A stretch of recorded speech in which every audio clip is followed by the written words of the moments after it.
Hi, thank you for having me. My name is Keneitra Brown, also known as Dr. Ken, and I am a physician assistant or physician associate, and I am an entrepreneur as well. Great. So I've been looking at your and following you on TikTok. Oh, Very interesting. But I was very excited to have you as my guest because great. I had been following and I love the way you talk to the audience, right? And you made me feel so comfortable about embarrassing questions and Yes. situations. So I love that. How do you do that? Like what motivates you to be this genuine, if we can say, because it takes it takes talent to do that. Well, thank you. I'm very patient centered. And even in my regular job where I see patients, I've always been that way. My mentor was that way. He would sit down and he would educate the patients. And so I learned from him and I wanted to always make sure that my patients felt like they walked out of the door with information. I never wanted them to walk out feeling like, well, why did I even come here? And I know that I felt that way before walking into a doctor's office and walking out. So I wanted to always make sure they felt like they had what they need to have some understanding of what's going on. And so I've always been very, very teachy. And my patients would always say, no one's ever explained that to me like that. No one's ever really told me that. And so I just took what I was giving my patients and brought it online. That's great because it sometimes where it's very intimidating when you go see a doctor, right? So when you're told things in the medical terms, sometimes it becomes confusing, Right. and then we're embarrassed. I know I am, and like I'm embarrassed to ask questions sometimes. But no, that's what actually drew me to the videos, right? Because then Right. I felt like you were telling us, and in like simple terms. So I Right. like that. And you said you're an entrepreneur. Tell us about some of the things you do. Well, I started in 2019, coming out of a divorce, going through my own healing process. I was learning and I'm a writer and I was in school getting my PhD. And so I would just post online all of these lesson learned, lesson shared, things that I had learned. And then I would try to encourage women. And from there, through this huge group. And so I started doing life coaching and I would have these vision board parties and women empowerment seminars and that was growing. And then COVID came along. And so everything kind of shut Mm. down. And so instead of doing in-person things, I started getting on Facebook and teaching and having lives and teaching people about COVID. The more I learned, I gave them information and I would tell them the supplements to take and things like that. And from there, I decided that I was going to start my own supplement line because I wanted to make sure, just based on what my patients were having, and I had a lot of women of color and having the issues that they had, I wanted to come up with a supplement line that was going to help them specifically. And so I started working on that. And I think probably 2020, at the end of 2020 or 2021, I started getting on TikTok and I started talking about just everything. And then I got into women's health. And then the song WAP came out. And I noticed that everyone was talking about WAP or having a WAP.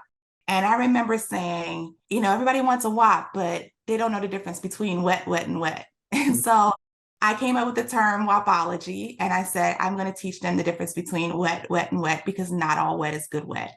And that's how my TikTok following grew.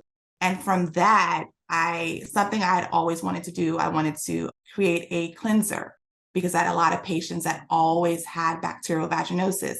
And so I was always wanted to create a cleanser. And I was like, I need a chemist to do that.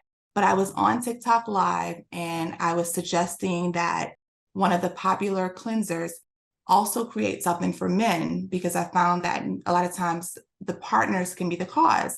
And one of my followers said, why don't you do it? And I was like, that's a great idea. And I prayed about it and I went to sleep. And the next day I started researching it and then I created WAP Wash. So that is where my business is now. I have, supplements and things like that, but WAP Wash is my baby. I created it in the midst of a storm. I was homeless because of Hurricane Ida, living in a travel trailer, and Oh created wow. in my boyfriend's kitchen. And it's helping women all over the US. And I bring teaching with it. And it's a sensitive, all natural pH balance wash that I created to help women to maintain their vaginal pH. And so that's where we are. I was gonna ask you what inspired you, but you got inspiration from different places, it seems Yes. like. Your divorce helped, Yes. and then COVID kind of also helped, that Yep. you wouldn't have probably made that TikTok or Right. going on live if that Right. didn't happen. So COVID wasn't a horrible thing It in was. the sense you were able to take advantage. It wasn't. It was, and you wouldn't even. Most people don't know, but I'm extremely shy. Extremely shy. And so I used to just post in writings and have all these paragraphs. And it was one of my friends she's social media famous. And she was like, all of these great posts, you need to do videos. And I Oh, was like, no, I can't do videos. But she pushed me to do the videos. And when I found that I could actually have the same effect that I had on my patients to the audience online, that passion drove me because I have a passion to educate. Like I feel like that's part of my purpose is to educate. And I was now being able to do a goal that I had set probably 5 years before, was that I wanted to educate on a larger scale. And I was actually doing that. And so that I was able to push past my shyness because I was fulfilling what I felt was my purpose. it, and how does that feel to tell us the feeling that brings to fulfill a Um, purpose or to find a it's calling? it's a feeling of satisfaction when when you're tired and it feels like you don't have it in you, but as soon as I get online, I could be exhausted. But when the questions start coming and the information starts flowing, I just feel that I'm in the place that I'm supposed to be in. And it doesn't matter how I felt before that. I'm now doing what I'm supposed to be doing.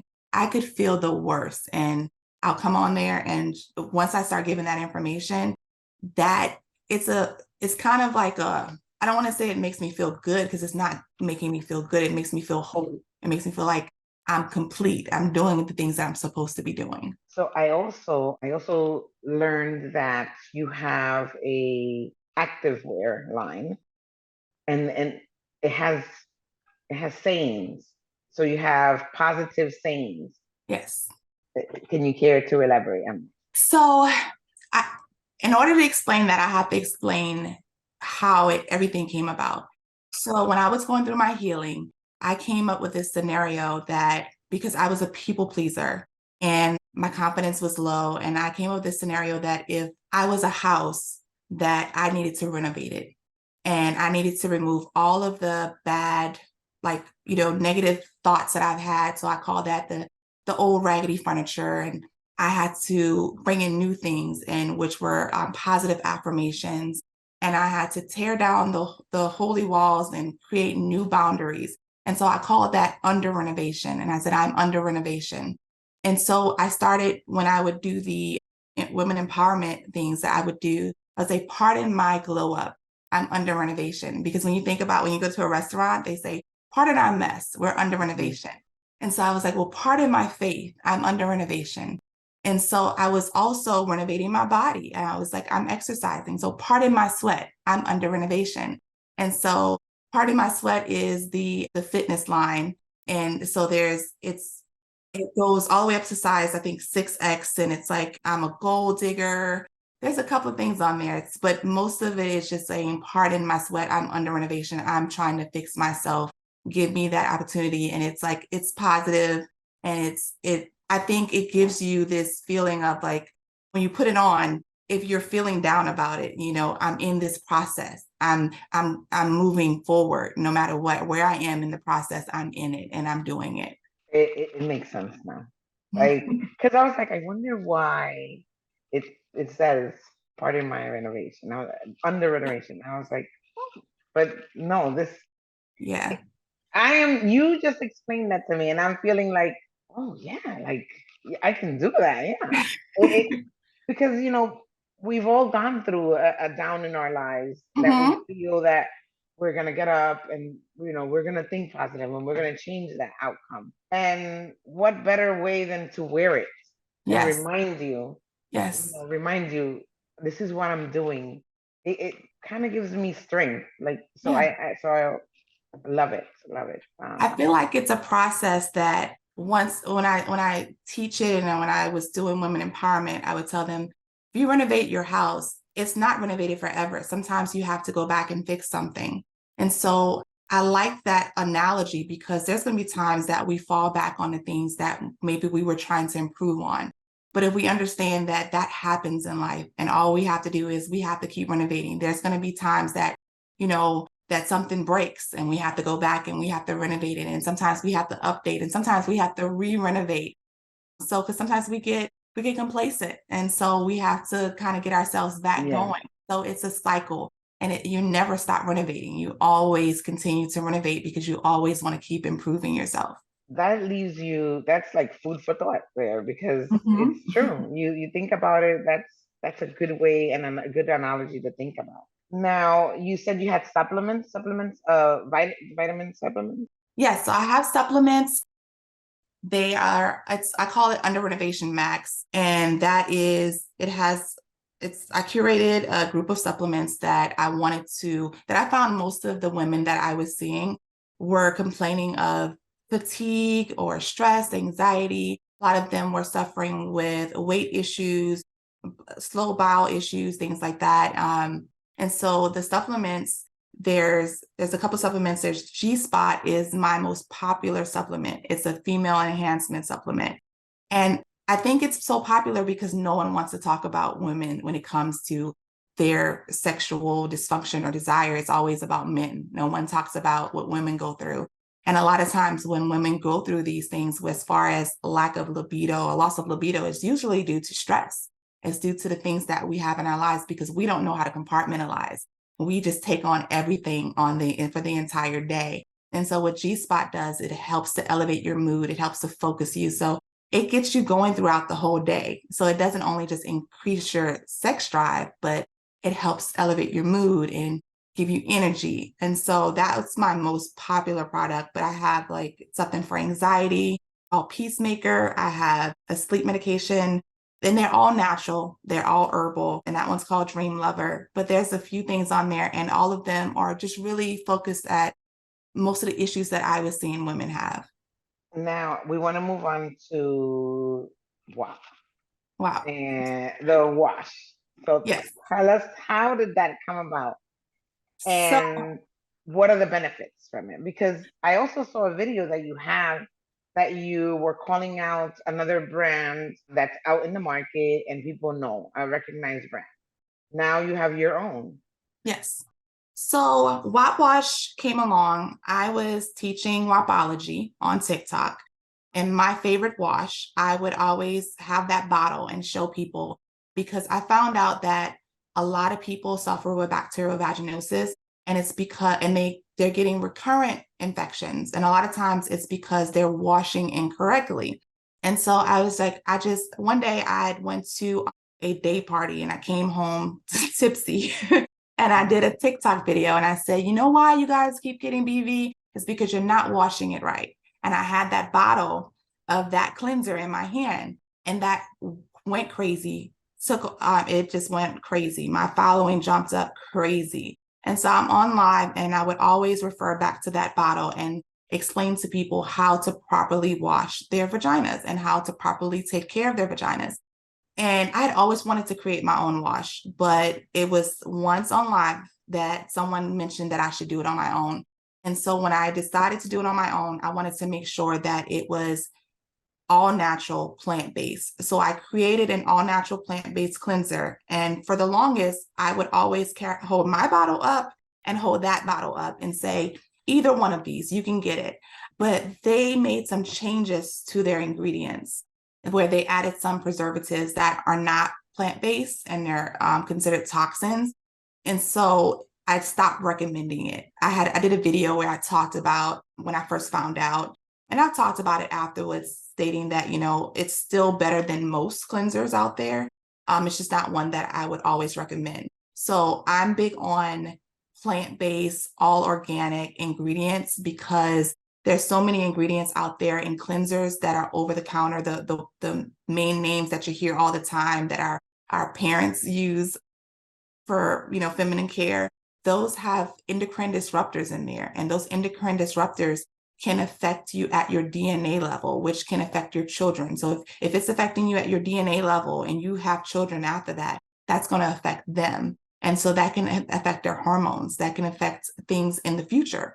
So I wanted to make sure that I created a cleanser that was free of all of those things, that was completely plant-based. And so that is what WAP Wash is. And so I created an original formula, which is already very mild, but there's also people that are just really super sensitive. So then I created a sensitive formula. So I have now 2 formulas. So I was gonna ask, how do you compare? But you did a great job doing that, because that was gonna be my next question, is like, now what are the things we're learning so much? And now our generation, we're online, and and the next generation, we're online and we're researching. What do you recommend? How do you, when your patient comes to you and they're, reading things online or unsure about a product, what are some of the things you are able to advise to look out for? The key, if you can name some of the key ingredients, like you said, the other brand, they did a revamp on their product and they added now things. Can I don't know if you can answer the question, but are you have key ingredients that you're like, keep away? I don't have key ingredients that I say keep away, but I say this. Prior to me creating the cleanser, when I would advise patients on diet and I would try to get them to eat a clean diet, I would always tell them, look at the back of the product, look at the label, look at the ingredients. And if the ingredients list is this long, that's a problem for you. That should be a problem. That's something that should just key you in that something's not right about this product. So when you have to read through a long paragraph of ingredients, that's one red flag. 2, when you read the ingredients and you don't know what those words are. There may be 1 or 2 words that you've never heard of, but you should be able to Google that word and find out what that word is. But if there's 10 of them, that's another red flag. We should wonder what is in here. So when it comes to food, that's processed foods. You don't want processed foods. And when that comes to our products that we put on our body, then those can be toxins. So you have to really pay attention to those, because they can be allergens, they can be toxins. And so what I would tell them to do is look at the ingredients and, see how many ingredients they have. And when you start running into words that don't make sense to you, start looking them up. Or if there's things that seem like it should not be there, like I always give on my lives, I don't just sell products. I'm more about education, and I want people to do right and do what's best for them. So I let them ask me about different products and I'll look them up. And I know I was looking up one and it said something yellow 63 or something. I was like, okay, see, now we can stop there, because what is that in there for? Like, what's its purpose? Or if they say, so some type of fragrance that doesn't need to be in there. So just little things like that can give them, those are red flags to look for. I can't give you a specific chemical to look for, but just when you don't recognize all of the terms, you can either look it up or you can just kind of like say, you know what, this has way too many ingredients. Well, no, that's good advice, because I've heard that even when, like you said, in our food, like if you're buying something to eat and you look at the back, and so that is something that we can understand. Yeah. We've known that for food, so it should be the same for what we're using on our body. So I know that are you still doing the life coaching that I saw? I saw that you do life coaching, and you also mentioned that you were doing those women empowerment meetings So for live. I haven't been doing life coaching the way I was doing it prior to COVID. And I haven't been doing the empowerment seminars, but what I have been doing is a lot of educational seminars on women's health.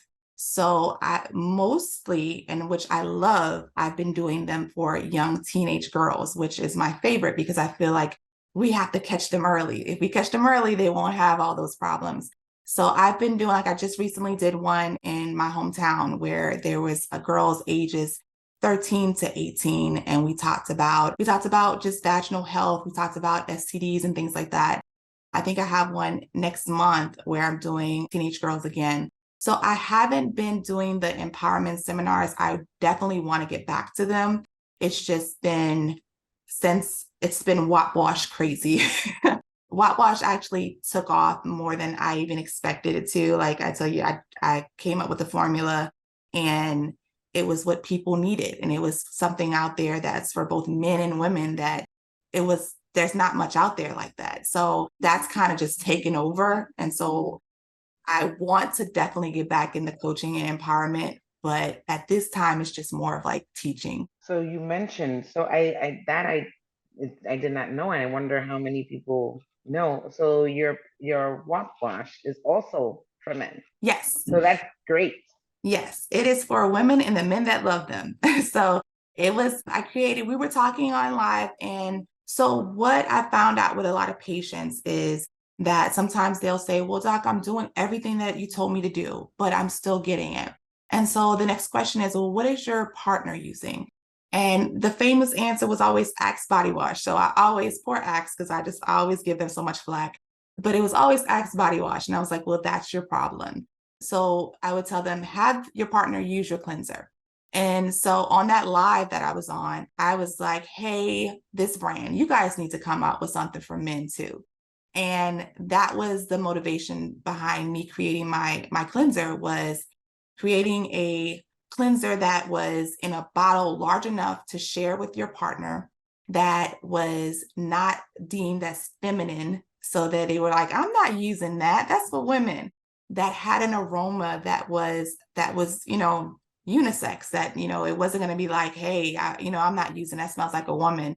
I wanted to create something that both a woman and her partner could use, that was going to help her to maintain her pH. And what I found out was men who are not even in a relationship that were uncircumcised, they loved the product. They said that it helped prevent them from having the issues that they were having, as far as just because they were uncircumcised and pulling their skin back and having that, like sometimes there's a buildup, or sometimes they would get UTIs and things like that. They felt like the cleanser has helped them a lot as well. So it's for both men and women. That's really good. It's always nice to have something to share with your partner. Yes. I feel like sometimes a lot of the stereotypical falls on us, and they think it's always us. So I loved there's one of your videos that you say it's not because the person's dirty. It's not because Right. your woman's dirty. It may be overwashing, and that's still causing that Yes. smell. So I like that, because it's a shared, like, that video made me realize, hey, it's a shared fault. If Yeah, we had to say, I may be overwashing, but you're also probably definitely. I didn't even know that was the reason why, like, his pH his Yes. alkaline His pH is alkaline. yeah, is so much greater than ours, and Yes. that is what happens. And I So did a video for men that was 4 things that you need to know about a woman's pH, because a lot of men, they will make comments about women and their hygiene, but they won't realize sometimes that it's them that caused the problem. And so it could be whether they're using the wrong soap, maybe they have more than one partner that could cause that woman's issue, but just sex in general can cause an issue in some women. So having a new partner, I tell people, like, it's either you have a new partner, you have more than one partner, your partner has more than one partner, or either one of you guys are not doing something hygiene wise that you should be doing. Because having sex your vagina is acidic, but when you get aroused and it's preparing for you to get pregnant. So it's saying that sperm is in an alkaline environment. And in order for me to protect this sperm, I'm going to become less acidic. I'm going to become a little bit more alkaline so that this sperm can pass here and live. So just sex in itself makes the vagina slightly alkaline. And it goes back to normal, but that just the idea of that understanding like that can throw off your pH, just sex in itself. So I like to make sure that men know that as well. Yes, it's not always our fault. So now I wanted to do something like ask you a few questions outside of what you do. Okay. Let's call it like the lightning round, right? Okay. That came to mind. So I just wanted to, the first one is like, what are your hobbies? I love to travel. Let's see what else. It's so sad because over the last probably 5 to 6 years, if you ask me what I love to do, I say work because I actually love working. But traveling, and I'm a foodie. I love to go out to different restaurants and eat different foods. So I'm definitely a foodie. And I write sometimes. Okay, my next question is, how do you give back to the community? I give back to the community through teaching and educating. I go to the different schools and I educate as much as possible. I do a lot of volunteering. So I'm very big into community outreach. That's awesome. That is awesome. So my last question is, so if you would have to get advice to someone starting their own business, what would you give them? What would be the top advice? Starting their own business, I would say start with your passion because having your own business can get very, very hard and sometimes it can be discouraging. And so if you're doing if you're doing it for money and not following your passion and the money isn't coming, you may get discouraged and say, I'm giving it up. But if you're doing it because it's something that you love, you're going to keep pushing and you're going to keep going through it no matter what. And so I would say start with your passion and just keep pushing through because I feel like if we're walking in our purpose and we're following our passion, we're going to accomplish what we're setting out to accomplish because we're more passionate about it, of course. So I would say start with passion. Awesome.